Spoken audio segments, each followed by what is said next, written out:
So that's really exciting. That's real exciting to hear. That's like cutting edge. This is an MD that's doing this too. It's like, wow. Now, there's another part that happens in autism. We're not going into that. That's all about vaccinations and other things that happen too. We won't go there. But it's an extremely complex living system, our gut. And it gets messed up with antibiotics. It's a delicate system, and sometimes there's that suggestion that even our mom's microbiome affects what I have and what I deal with. Is this the lower gut or any particular? Nothing related to what we're doing now. Physiologically. Okay. I just had her make a picture of the slide that I had so I could go over it with you later, but it's not now. Okay. So everything about your gut affects your health, more so than you probably ever thought about. So one of the sayings that I have is like, heal your gut and heal your body. Come on in. If you want to. So, parking the car. Okay. The gut is naturally permeable to very small particles in order to absorb important nutrition. So I put a picture up I like to think about it like a fishing net. Okay, so I found a picture of a fishing net in color, and I had it on the slide to show you. There's only certain size holes in the fishing net. Okay, and so what happens when the gut has so it can absorb nutrients. But I'm talking about a fishing net just as a picture. So what happens with increased intestinal permeability, also called leaky gut for short, increased intestinal permeability, it would be like the net, those holes getting larger. It's when junctures in the small intestine and the wall start to break apart. Okay? So, and when they don't work properly, when these junctures in the small intestine don't work properly, they start to break apart. And then you can look at the picture that you have. Does everybody have one? One more over here.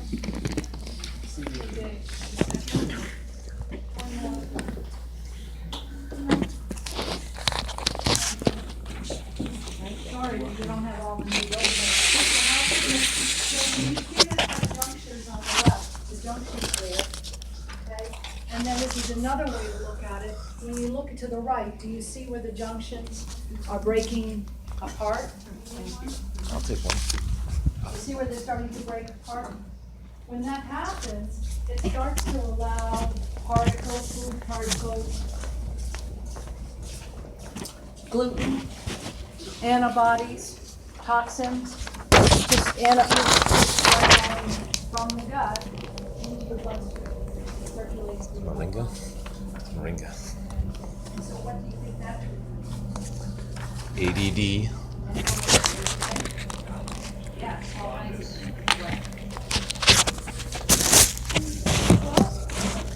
that might be secondary. That wouldn't happen right away. That is more related to the liver function. But what we're talking about here is that now you start to have things going through your gut lining. Okay? So think of that if it's easier, like a fishing net, so you've got two holes that are too big. Now you've got particles that were never meant to go into your bloodstream, circulating in your bloodstream 24/7. Okay. So this leaking of toxins, protein, foods, and antibodies, gluten included, is into your bloodstream. This leaking is referred to as leaky gut. Okay? That's what I'm going to talk about tonight. That picture is going to help you a lot. The most common gut symptoms that you see, the gut symptoms that you see are chronic diarrhea, constipation, gas, bloating, weight gain, intermittent kinds of things. And that's just what you see. what happens in addition is you start to have micronutrient depletion. So you may develop malabsorption or just have poor immune system and become deficient in B12, for example, iron, vitamin D is very common. It varies from person to person, so just when you think you know, you'll see it different with another person. So, but typically, if I'm seeing a patient with leaky gut, I often see an iron deficiency anemia develop when it's severe enough. The vitamin D level will be very low because they can't absorb the nutrients, and they're not absorbing properly. There's other pieces to that, and we'll get to it, okay? Other symptoms of leaky gut can look like joint pain, osteoporosis, things you might not think about. Whoever connected osteoporosis to the gut? Herbert Shelton, maybe. What? Herbert Shelton or Carrington. Yeah? Herbert Carrington. Skin issues? Somebody said. I think it was Isaac Jennings in 1822. What? Isaac Jennings in 1822, probably. There. George Drews. I don't know, because I didn't know him. They're just people who did this. Oh. How about depression, anxiety? We talked about that a little bit. Fatigue, because it affects the adrenals. Headaches, brain fog, memory loss, sinus issues. It just keeps going, okay? It just keeps going. So, what do you think causes leaky gut? What do you think some of the areas are? Glyphosate. Diet's one of them. That's right there on the top. What else? Stress is right up there. Infections, toxins. So let's look at the diet. We know there's a lot of components in it, and I'm not going to go on and on into all the details of diet, but we do know that gluten is very abrasive to the gut. Because, gluten is in so many things today it never was in before or meant to be in, and the amounts of it. And we've got hybridized wheat products now, they're not the same. It's changed everything. So now we hear of people have gluten intolerance, sensitivity. Maybe the numbers are as high as at least 60% or more of people have developed a gluten intolerance. I'll explain why that is. We see with the diets of sugar, excessive sugar contributes, excessive alcohol contributes, cross-reactive foods to gluten, we'll talk about that later. Yeah, anything acid. Grains, pseudo-grains, even legumes and even nuts can contribute. I'll get to it. Okay, hold that thought. Anything acid forming. Yeah. Infections, that would look like yeast overgrowth, parasites, SIBO. SIBO is small intestine bacterial overgrowth. And you'll find with leaky gut that SIBO and like yeast overgrowth are very often linked.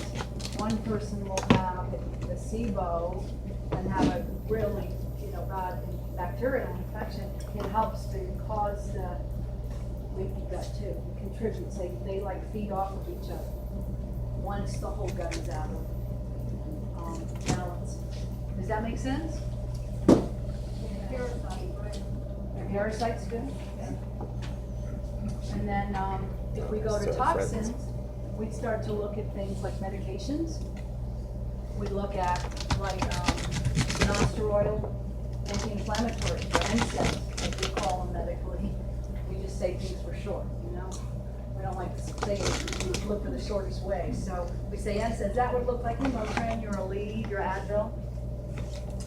Steroids. Seen a lot of it with steroids and leaky gut and yeast overgrowth. Antibiotics, protein pump inhibitors like Prilosec, Nexium, and then other kinds of toxins like mercury, heavy metals, pesticides, that kind of thing. Pardon? Vaccine. Yes. Yeah. Then you look at stress, chronic stress that people live in today. And it seems to become more, that leaky gut's more prevalent as we get older, because we compensate more. When we're younger, it takes a while to develop, right? And I put down possible surgeries, radiation, chemo, major stressors in your life, could be emotional, a lot of things that affect our bodies and affect our gut. We hold a lot of emotions in our gut. So let's go back and look at a moment for gluten. I don't think that you don't have gluten here tonight, because some of you may eat gluten, you may eat it and not even realize it's in anything that you're eating. It's not always marked. So it's a general name for a family of proteins found in wheat, rye, barley, and another triticale, which is a hybrid grain. That hybrid grain is a wheat and rye. The thing about gluten is it acts like a glue to hold things together, foods, all the baking. It's hard, they work with that with other flours, but it's very hard to hold anything together. It's now found in beauty products, and it's in everything, as you know. It's not even marked a lot of times with things. So, it's in soy sauce, it's in barbecue sauce, it's in I went to buy something at Trader Joe's, and it was a turkey chili, bean chili, and they had wheat gluten. It was like, what's it doing in there? Yeah. They do. You have to watch it very carefully. So in gluten sensitivity, we see something called gulp. And if it was on an overhead, it would be easier. But it's gut-associated lymph tissue, and that identifies the protein gliadin as dangerous substance, and it makes antibodies against it. But that's the process where people become gluten sensitive. But when it's celiac disease, it's the gliadin and this other transglutaminase, a T, small t, capital TG. And then that originally broke gluten down into two parts, so it just is an extra part when it gets to celiac disease. Okay? Now let's go, somebody had the question about pseudograins. Let's go back there. I want to talk about some of the foods that so, who would have thought pseudograins? These are seeds of broadleaf plants, amaranth, chia seeds, quinoa. Might be some of your favorites. And particularly if you're gluten-free, you go to some of these things. You go to eat pseudograins. I'm going to talk about them a little bit more later. But you asked me over here, the gentleman asked me over here, what are pseudograins? So there's gluten in them? No. We say these are pseudograins, and we say they're good for you, but they can cause problems with leaky gut, and we'll talk about that. Okay? Some of the foods now, I'm talking about foods that can cause gut inflammation, and this may surprise you. Pseudograins are one of them. That's your chia seeds, your amaranth, your quinoa, your buckwheat. Where does rice fall in? Hold on. Then there's your legumes, plants of the pea family, your lentils, chickpeas, lima beans, pinto beans, alfalfa, lentils, clover, foods that can cause gut inflammation. I wish I had the overhead so you could visually see it, so I'm just trying to give you. We got pseudograins that can cause inflammation. We have legumes that can cause inflammation big time. And we have a problem with the legumes because of lectins. Yep. It's a type of protein found mostly in the beans and grains, a few veggies. And they're a poor combination of protein and starch. Themselves, they don't match themselves well on the protein and starch food combination chart. And that's why they create gas. It's not just the gas, it's the lectins. Yeah, and then Pythagoras had a problem with them, and that they are the souls of new beings. Like they're the fetus of a new plant. That's like that's like Pepsi killing stem cells of babies, so let's hold that till later, would you? Yeah. Thanks. Okay, so the lectins can damage the gut lining. They do not break down when they're cooked. They're also found in your nightshades. You know your nightshades are your peppers, eggplant, tomatoes family. Don't eat the plant, it's very toxic. So those pseudo grains, the legumes, can cause gut inflammation because of the lectins.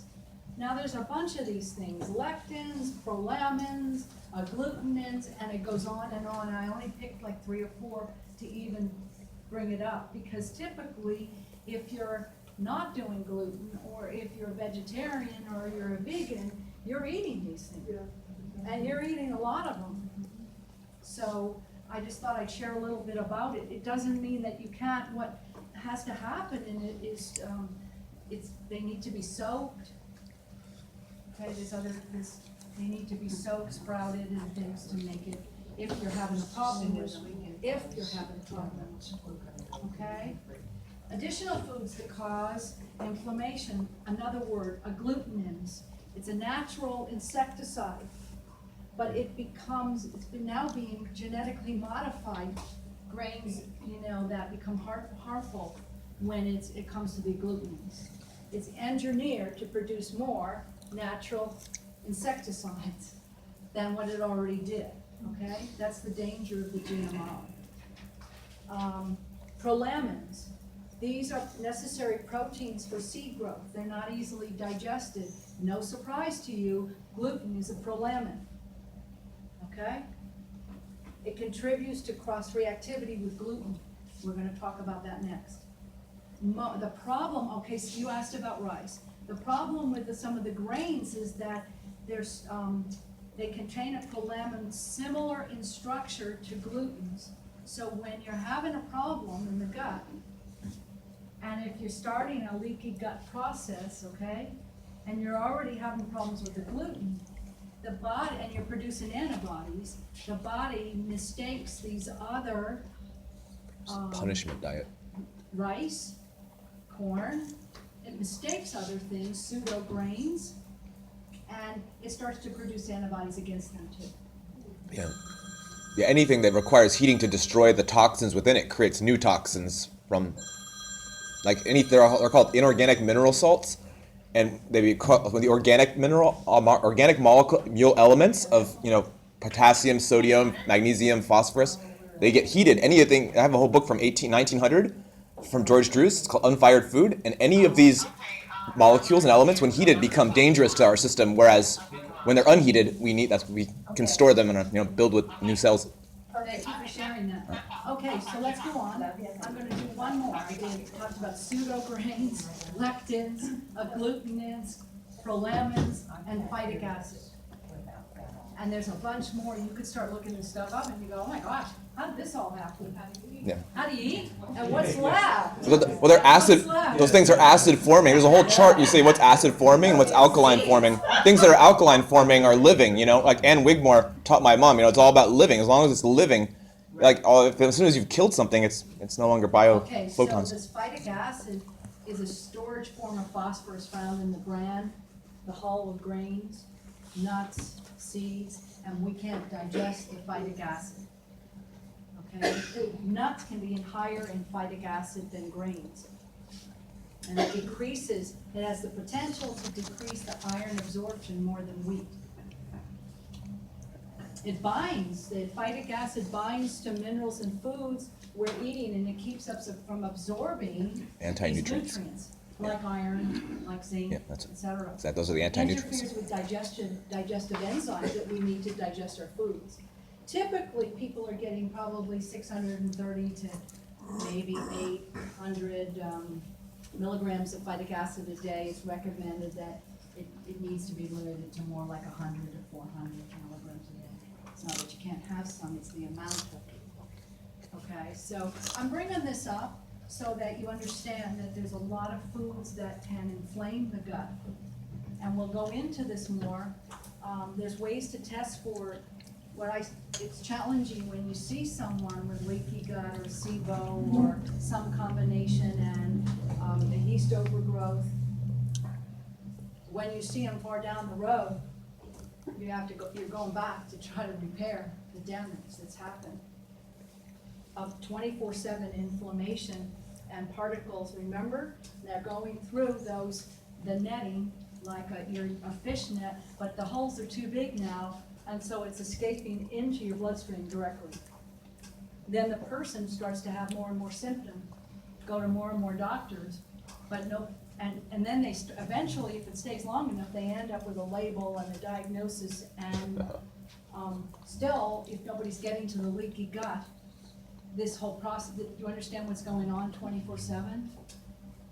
So are you saying that nuts and rice and beans can cause leaky gut? Oh Can yeah. cause gut Is inflammation. that what you're saying? No, I didn't say it could be just saying they cause gut inflammation. They're part of the diet stuff that I'm talking about. Yeah. So I'm gonna walk you through a little further, so hold it, okay?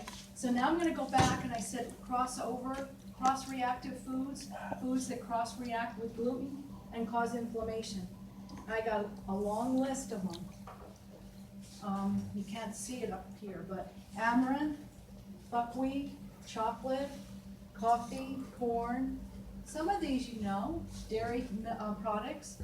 That is milk, cheese, whey protein, and other alpha casein, beta, very specific things. Eggs, hemp, millet, oats, potato, rice, sesame, sorghum, soy, tapioca, tap, yeast.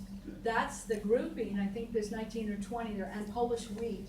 I don't know what that is. Always on the list. I've never had it, but I know. It's But- wheat that spells backwards. It's what? It's wheat that spells Okay. backwards.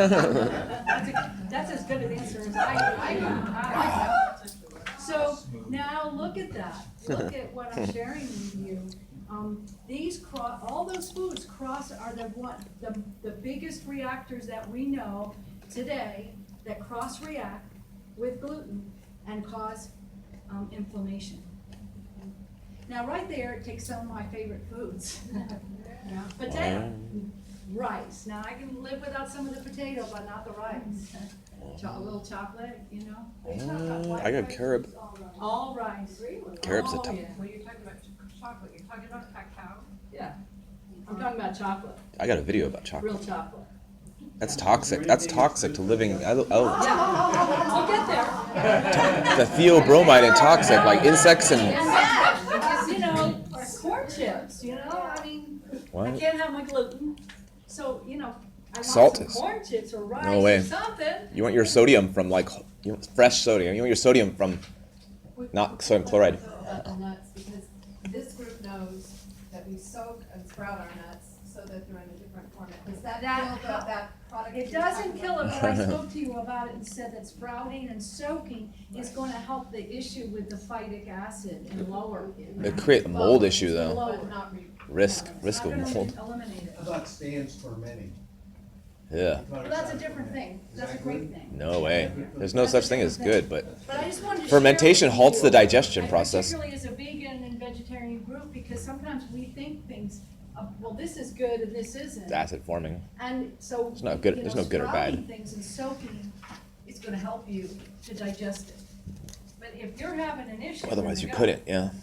It can cause inflammation and make it worse. That's like the last resort And survival. so can those foods that I said are the most common cross-reactive foods to cause inflammation in the gut. So, who wants to talk to me about what are 9 signs of a leaky gut? What do you think now? I've given you a whole bunches of clues. Let's take some diagnosis. No. Let's take some medical diagnosis. Let's take some 9 signs that you've got leaky gut already. What? Autoimmune illnesses. She got it. That's one. Okay, what's that gonna look like? Rheumatoid arthritis. Lupus.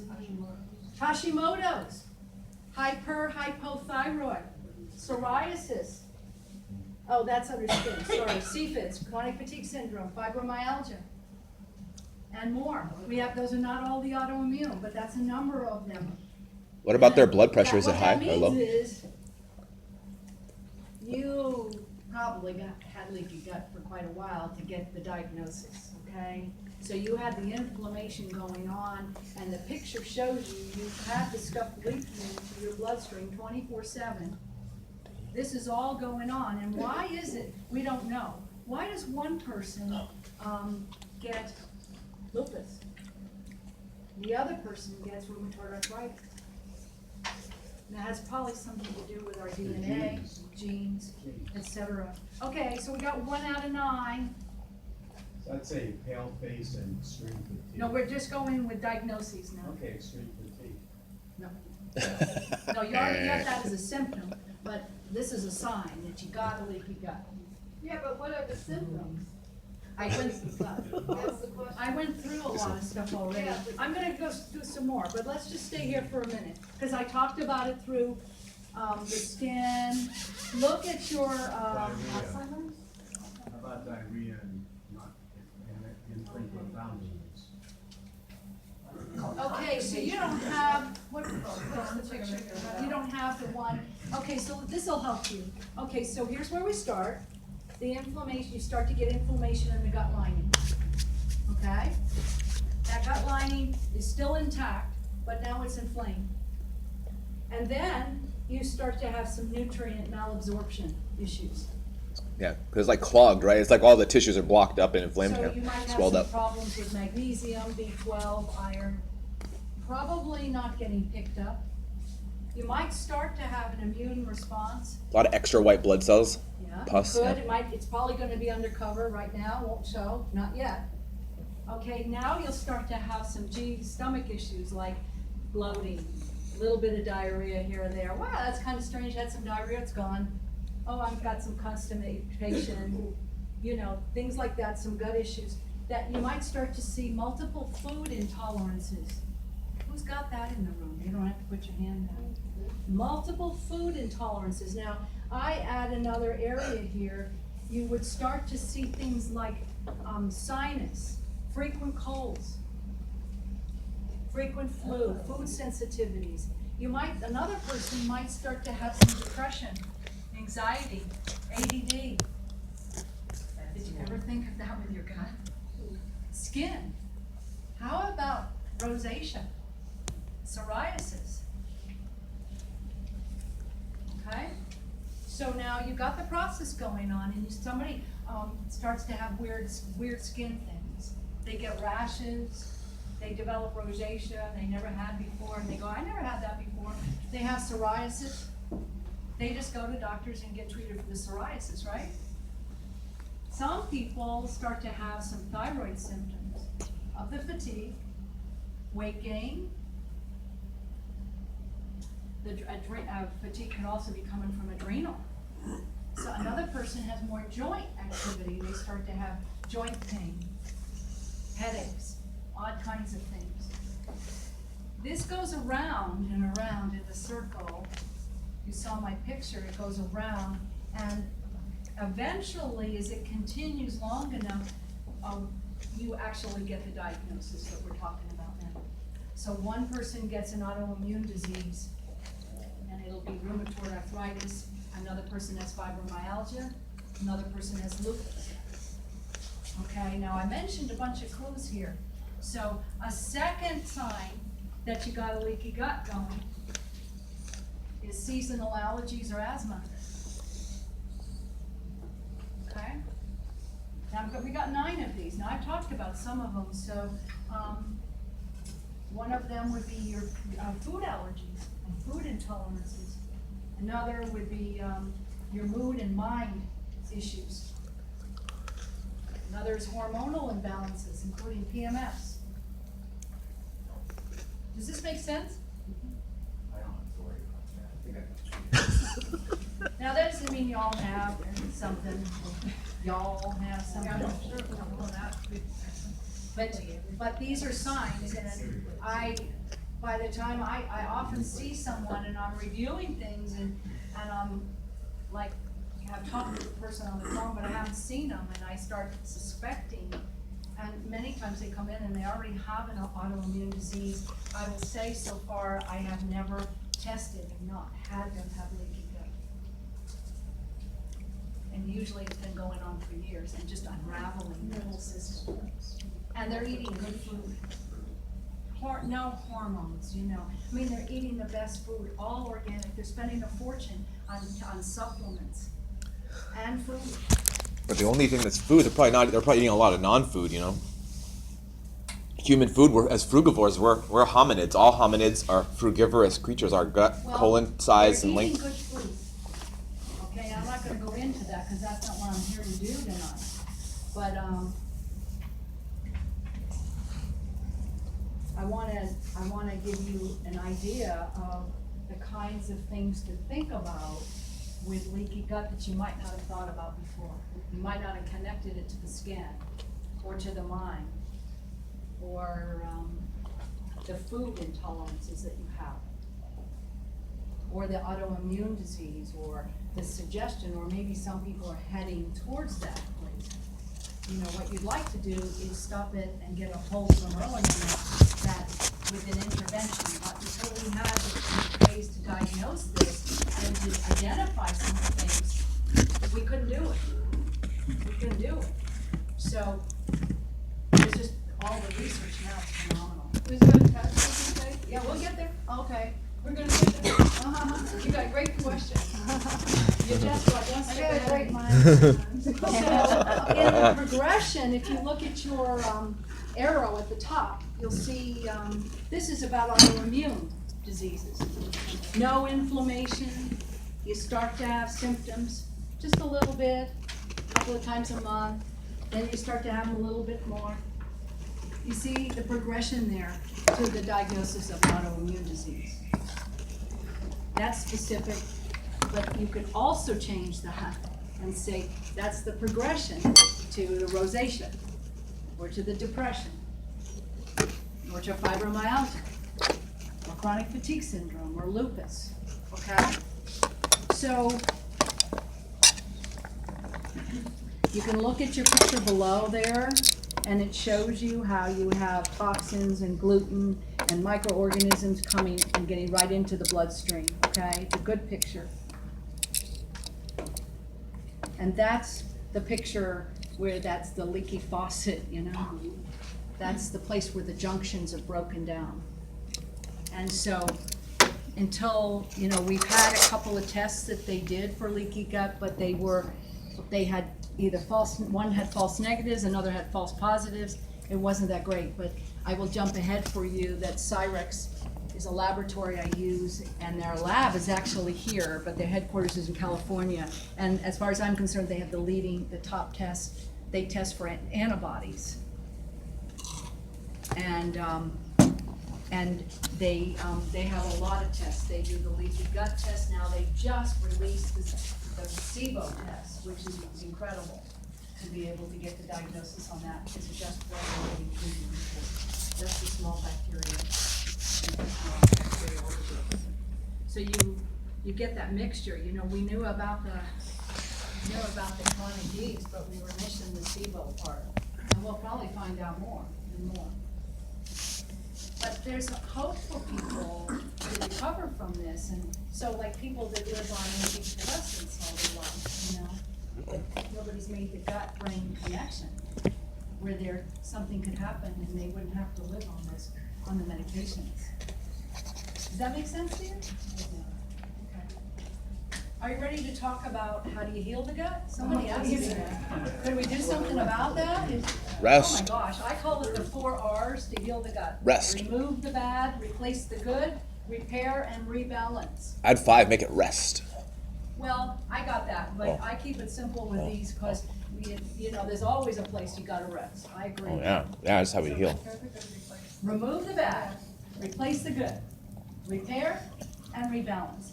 Those are 4 R's that are used for the whole gut, that you could use for yeast, you can use for SIBO, a bunch of things, okay? So, let's talk about removing the bad first. usually what that means to me is I start with some advanced testing and blood work to get an accurate diagnosis, so I know what to remove, right? Do you wanna share what you look at in blood work, electrolytes? It's so different with each person that comes in. Yourself. As I sit with people for a comprehensive health history, and their first evaluations is minimum 2 hours. It can be longer if the patient wants more time or needs it. So I'm really looking to find clues. I'm putting on my PI cap, and I'm looking to find some clues from their story as they tell me to start to figure out what is going on to get to the root of their issues. Now, it's not always leaky gut, okay? Lots of times it's something else. So, it's not the only thing I treat. It could be adrenal fatigue, okay? But if that's not treated, it could move into leaky gut. Do you see the connection? Or it could be early on in hypothyroidism, and hopefully you're taking care of some other things, and making some changes in lifestyle and eating so that it doesn't progress. Those are the best where you catch it early. When you catch it later, you can still heal and recover your health. That's what I believe, that you can still rebuild your health. It just it takes time, as many of you know. So, removing the bad, if it's a gut issue, we're talking about leaky gut, then I want to know that it's leaky gut, because I've had patients come in and they give signs enough to order the test, but it doesn't mean, and the test doesn't always come back. It can come back that there's something going on with the gut, but it might not be leaky gut. It could be a dysbiosis, a whole imbalance in the gut. It could be some other kind of bacterial infection. It could be parasites. It could be, yeast overgrowth. There's other tests to do. Malabsorption. So we're just focusing on leaky gut right now. So if it is leaky gut, then we want to identify that. If there is any infection, we want to identify that, parasites, anything in that, and then we want to remove the foods that are affecting them. So the first thing that goes is gluten, okay? So it depends on what people have for funds. I see people often that my hands are literally tied because they don't have insurance and they don't have money, so they're out of it. And so if I can test and see if they're off gluten, and they've been off for a long time, I can't test for accurately. But I can test to see about crossover foods. Sometimes I can't do that because the patient doesn't have the monies to do it, okay? If that's the case, and we go into removing things and go into like an autoimmune healing the gut diet, then I'm gonna have to remove pseudo grains, legumes, nuts. I'm gonna have to remove the crossover foods. If I can't test for them, then I'm gonna have to remove enough for a period of time so that they, the crossover foods have to be removed for a minimum of 2 months. And then you have to start adding them back in. Or for life. Many of you probably have done things like that. Or like never eat them What again. exactly is a crossover food? Is that something that messes up the gut? She just listed them. The crossover foods to gluten are ones that cause inflammation. And what happens there is the body mistakes it for, they're so close in their structure to gluten that it mistakes it and starts producing antibodies against them. For example, eggs, rice, corn.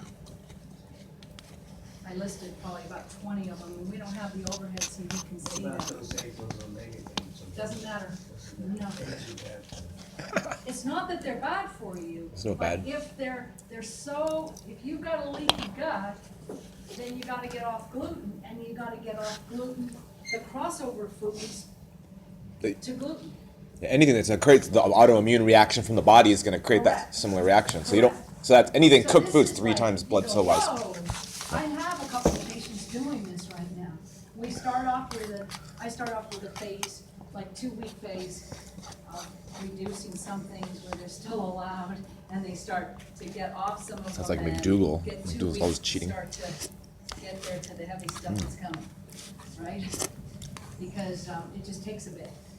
And every patient is different, and I'm treating one lady who's got SIBO. She's Where's the got drug a addict, that's really why. severe bacterial infection in that small gut, and severe leaky gut at the same time. Wow. So, does that make sense, what I'm saying to you? I wish you had the overheads, I'm so sorry, because you can see it, and it's easier when you see it, because I don't wanna overwhelm you with it. What I'm trying to say is, it's individualized. Sometimes what you can do is you can take those things out, and like in this case with one patient, we're removing all of that. If I was dealing with a vegan or vegetarian in this, it becomes more important, I think, to justify testing the crossover food and your reaction, so you know exactly what you really need to take. Does that make sense? Yeah, so when you're cleaning them out, I mean, what do you have to clean them out? Are they just drinking plain water, or what are they doing to completely get rid of, since all this stuff is waste, stuff that isn't good for the gut, okay? What do Good. they eat? Okay, The things that don't inflame it, the gut. okay, so I'm just talking in general. Yeah, those things, other things that inflame it, the things So you eat, the things that it's a don't. lot easier if the person's eating, chicken and fish. It's a lot easier if they don't have a religious region and they're willing to do that for a period of time, because the protein helps to heal the gut lining. It's a lot easier with some of the products to do that. However, it's not impossible. You're gonna look at making vegetable broths, okay? And we're creatively looking for ways to get enough in you so that you don't lose weight in it.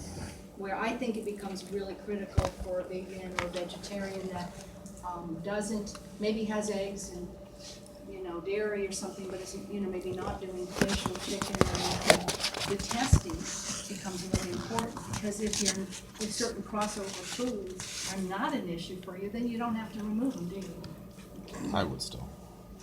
If they are, and they're causing inflammation, Acid form, so. then you have to get off. So how long Over do you time. have to be gluten-free before you For get the test? Rest of your life. Oh. Oh, no. If you test for gluten, you have to be on gluten. You don't have to be gluten-free for any Oh, I think test. so, No. but it's Just the opposite. So now, let's move on, replacing with the good. So let's think about that. Let's go with So that's gonna be like the best quality food that you can afford, lots of vegetables, some fruits, lots of vegetables. Okay? Increase vegetables in amounts that most people, maybe not you guys, don't eat. Like the recommendation is like 5 fruits and 5 vegetables a day, but that isn't even, the nutrients aren't even in our food.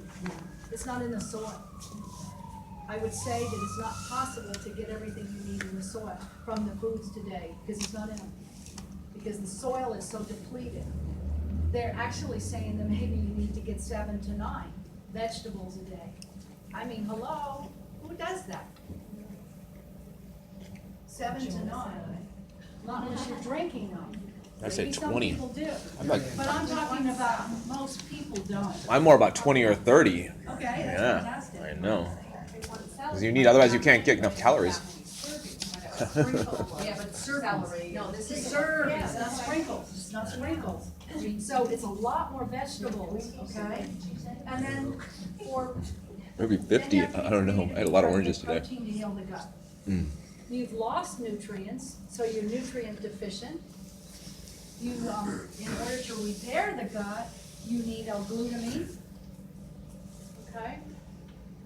And you need it in larger doses, and I can't really give all that to you because it's really individualized of what I can do with each person and what they can tolerate.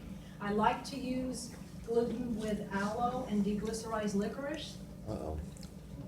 to Aloe's help got heal this. the gut lining, okay? So I like those products a lot.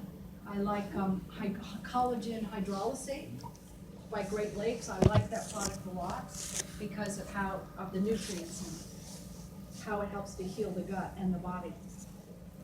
I like bone broth. I use slippery elm sometimes, quercetin. Obviously, if someone's vegan, vegetarian, you have to adjust these things. It looks different.